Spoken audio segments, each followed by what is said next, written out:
Hello दोस्तों, good morning. तो आज मेरी मॉर्निंग की स्टार्टिंग होती है मटर तोड़ने से। और कुछ इतने मटर तोड़ दिए थे मैंने। फिर नीलू रेडी सेडी होके और हमको बाय बाय बोल के निकल चुकी थी वेकेशन की ओर, क्योंकि आज उसका वहाँ कुछ काम था। और फिर पानी आ जाता है, मैं चली जाती हूँ खेत में पानी डालने के लिए। ये जब पानी आता है तो मैं रोज़ ही जाती हूँ यहाँ पानी डालने के लिए। जा रही है कट्टा रखने के लिए।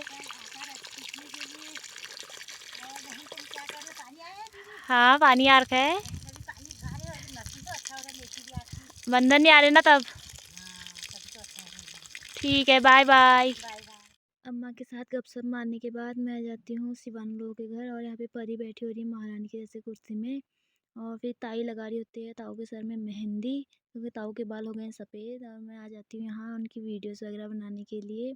ताऊ मुझसे ऐसी कुछ बातें बातें कर रहे होते हैं जिससे हमको बहुत हंसी आती है। तो दोस्तों, मिलता है आपको नेक्स्ट वीडियो में। तब तक के लिए सी यू, टाटा, बाय बाय।